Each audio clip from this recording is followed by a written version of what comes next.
Hi, welcome to Texas Longwood Makeout, your source for the Red Pill Truth. Today we are going to do a discussion about the pagan holiday. We're going to do a Red Pill Truth on Valentine's. It's supposed to be a pagan holiday, which the Romans celebrated it in a way that will send chills down your back.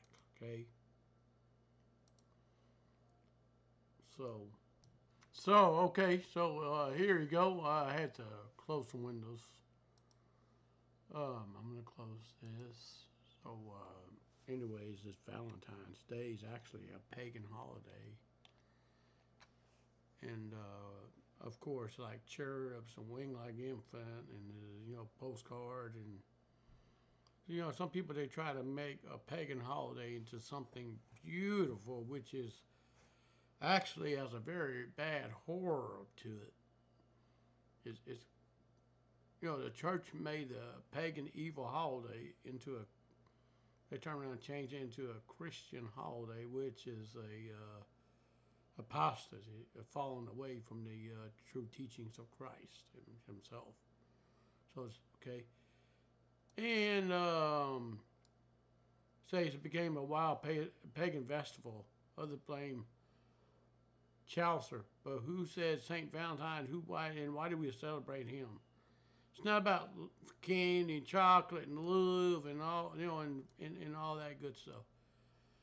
Valentine's Day is a day of love on February 14th. More than any other time of the year, romantic couples show their better half with gifts and tokens of appreciation. Well, actually, and handwritten cards, chocolate hearts, red rose, all this little innocent love stuff, but it actually goes further than that. Most people they don't have. It came to remain a mystery. Detail lost to time and transformed this romantic retold history. It was actually the history of Valentine was actually uh, perverted. Uh, it was told in a way that to hide the true paganism that was taught with it. Are you getting where I'm coming at with this? So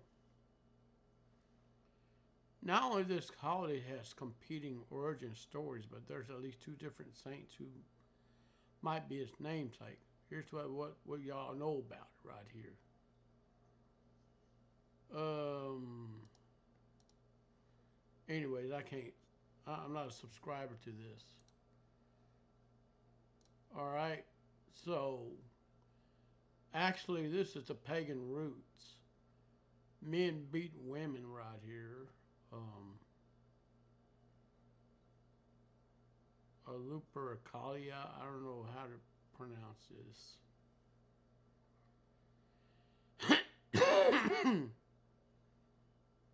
So they call it February or something. That's where the month of February got its name from that one of the events. So you were forgiven for thinking the 14th has its roots in the Christian faith, but the day seems named after Saint Valentine, a priest who lived in the 3rd century A.D. Many historians believe the day originated from the Roman pagan festival of fertility called Lupercalia, Festival of Fertility. Okay, even filled with animal sacrifice, random coupling, and whipping of women. Not quite romantic chocolate and roses every day we celebrate, right? Whipping of women. I'm sorry, girls, if you stumble across by my content by curiosity and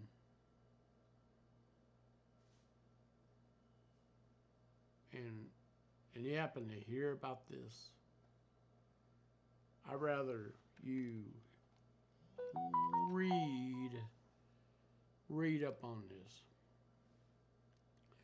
Lupercalia was a major festival on the Roman calendar. It was commemorated every year on February 15th.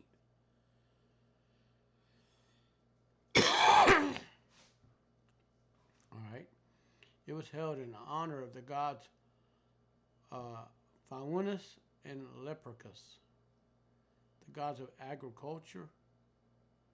Faunus is a god of agriculture. Lupercus is of fertility. It was honored in the mythological founders of Rome, Romulus and Remus.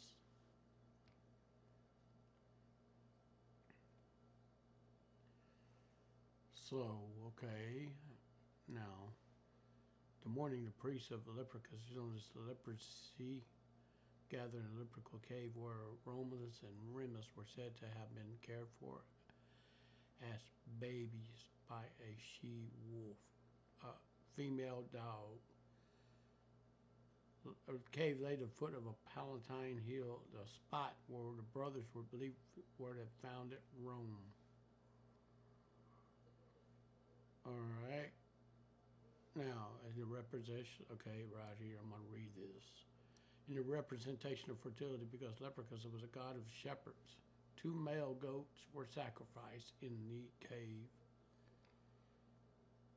So, does Valentine's Day mean love to you in this? I don't think it does. Actually, it's scary if you ask me. All right. This was taken from the sacrifice of a dog to represent purification because dogs guard their flocks. The blood taken from the sacrificial knife was then smeared across the forehead of 2 naked leproches. The knife was then wiped clean with a piece of milk-soaked wool. So, historians suggest this ritual is reached by Valentine's Day associated with the colors red and white. Okay, red represents blood from the sacrifice, while white represents the milk on the wool that wipes the knife clean, signifying new life. So does this have anything to do with Christianity? No. It was one of the Pope in Rome that ordained this and changed this here and made it a worldly holiday for everybody to follow along, as written in the book of Daniel, so to speak. The feast followed this ritual after stomachs were full of the leprechaun cut strip from the sacrificed goats called thongs, dipped them in blood, and leproches then ran naked through the streets of Rome and whipped any woman within a striking distance. Many welcomed the lashings, often revealed a bare skin for thongs to strike. Okay, the Romans believed that thongs would make the childless women more fertile while blessing pregnant women with the gift of an easy birth.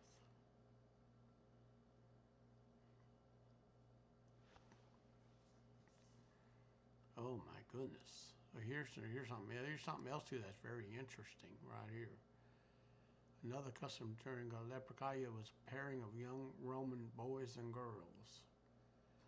At some point during the festival, the names of young girls were written on the bits of paper slipped into a jar. All right, jar or a container. Every young man would come out, pull out a girl's name from the container. The pair would be coupled together for a duration of a Lupercalia. They stayed together until following year's festival. Some even fell in love and married. Does this sound like Christianity to you? All right, so as Christianity swept across the globe, many pagan traditions were absorbed and adapted into Christian faith. The only Christianity faith was the Roman Catholic Church, folks. The Roman Catholics. They embraced the pagan traditions into their beliefs. And this is one of the reasons why we have the what's called Reformation or Renaissance. Because Protestants broke away from the Catholic faith. Still follow the Roman Catholic teachings on the holidays and stuff. So, anyways. And Lupercalia is clearly a popular thing, even in an environment where ancient Christians were trying to close it down. Well, they did a history and they did a research. It's not tied to teachings of Christ. Come on, a man beating around on a woman trying to make her fertile? Come on. Rome had lead pipes that piped water to houses. Did you know that? They had unsanitary sewer and septic system. A lot of people got sick in Rome. Professor of classic history Yale said in an interview with NPR, so there's a reason to think that Christians might instead say, okay, we need to call this a Christian festival. We don't need to do that. In the 5th century AD, Pope Gelasius I banned Lupercalia. In 496 AD, the Catholic Church declared February 14th a day to feast and celebrate the life of martyred Saint Valentine, said to have been executed on February 14th of 269 AD. All right, did you get that? Pope Gelasius I banned Lupercalia, and in 496 AD, the Catholic Church declared February 14th a day to feast and celebrate the life of the martyred Saint Valentine, said to have been executed on 14th of February 269 AD.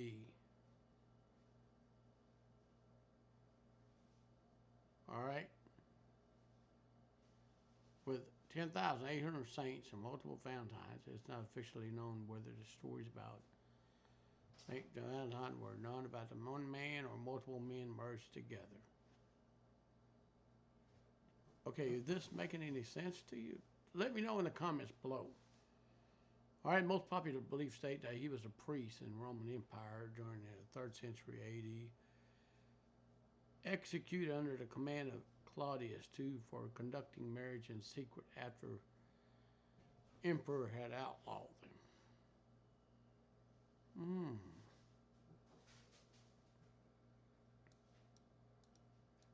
So, the story goes to while he was waiting and waiting in prison, he fell in love with the jailer's daughter, a blind girl.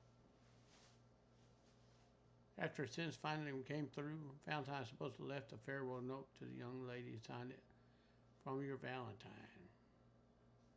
Then he exited jail, walked towards the most unromantic of ends, death by beating and decapitation. Wow.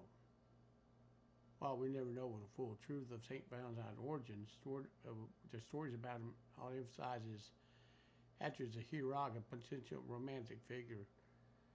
It may have been a convenient explanation for a Christian version of what happened to at Lupercalia, Linsky states.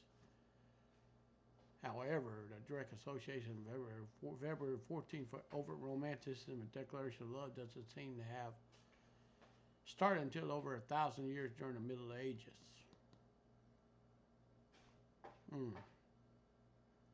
The famed 14th century English poet Geoffrey Chaucer, author of Canterbury Tales, is often credited the man who made the link. They believe the European birds begin to pair up in mid-February, specifically around the 14th. So Valentine's Day is supposed to be about celebrating the birds' mating ritual in the 14th. Ritually, it was about men beating women to make them fertile in the pagan holiday in the Roman times. This was on Saint Valentine's Day when every bird come through the chase his mate. He wrote in a poem. Uh, he wrote in English was being um, born and being slowly translated into what it is right now with corrections, so to speak. Other poets followed lead included Shakespeare. They retold the history, converted the days about devotion, love, courtship. All right, from first, it was about beating on women, sacrificing goats, sacrificing a dog, and beating women, taking the blood, putting it on people's foreheads, and then wiping milk, a wool, to wipe the knife clean. From then on, became budding lover begins some romantic notes that are sweethearts.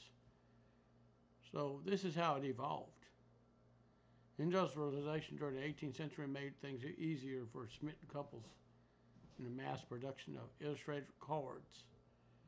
So that didn't come out till the 18th century. Today's pagan roots are still very much on display on images of Cupid, the Roman god of love and desire. Adorning the cars eventually grew into billion-pound industry in the UK as is today. So, I mean,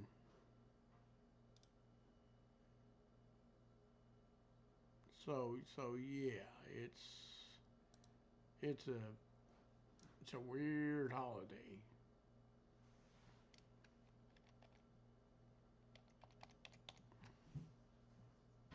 And the Roman celebrations were violent, if you know what I'm saying. All right, I'm back. I had to take care of the kitties real quick. All right. Now, Valentine's Day is a time to celebrate romance, love, kiss face, fidelity. The origin of this festival, the candy and cupids are actually dark and bloody and a bit muddled. Though no one had a pinpoint exact origin of the holiday, one place to start is in ancient Rome. So, from 18th to the 13th to the 15th of February, Rome celebrated the feast of Lupercalia. So I already talked about that. Men sacrificed a goat and a dog and whipped women with hides of the animals they had just slain. The Roman romantics were drunk, they were naked, and now religious studies show that, two women would be lined up for men to hit them, and they believed this would make them fertile. All right? All right?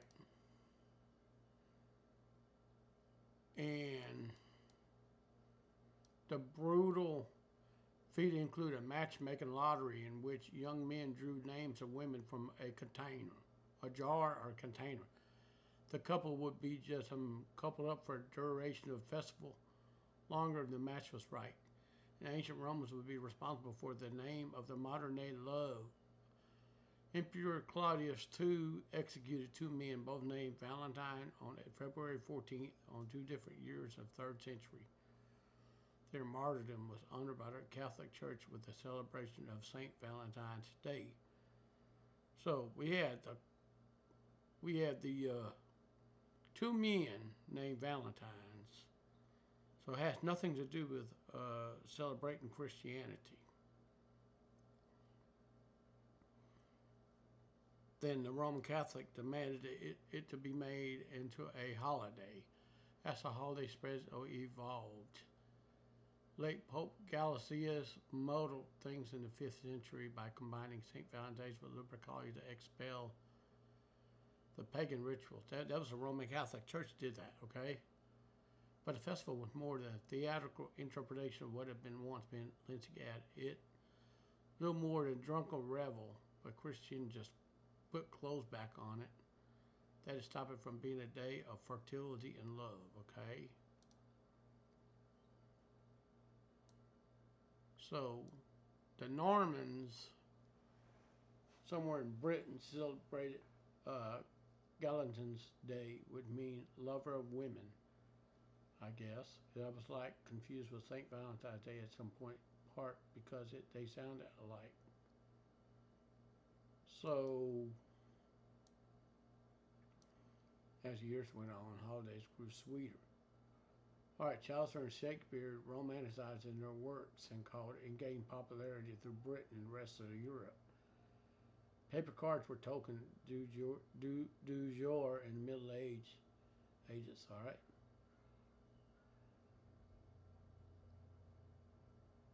Um,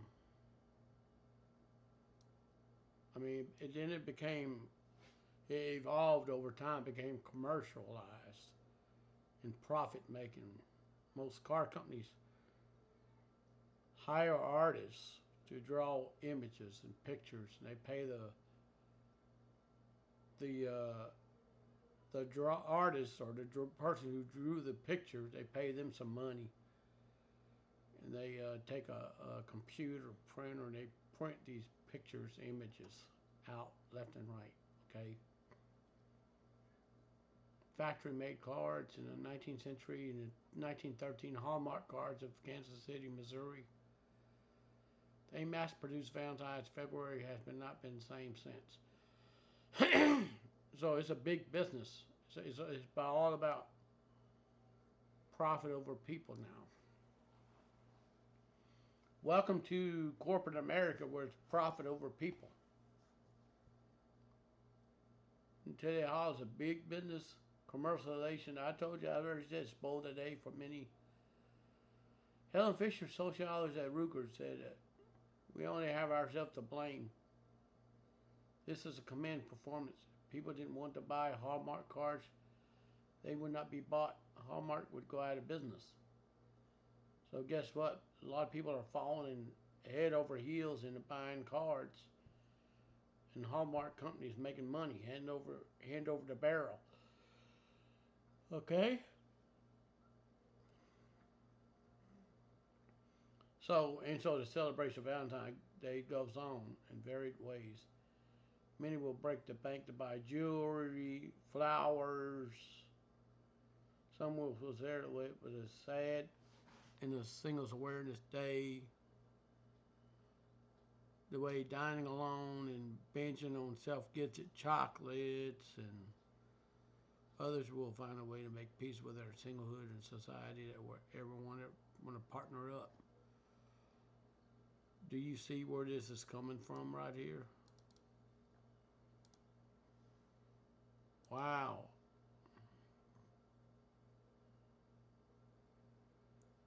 All right, this little statue. I don't know if that's two hands. It matters. Okay, it matters to God. You're celebrating a holiday that is rooted in paganism. Leather strips and fertility.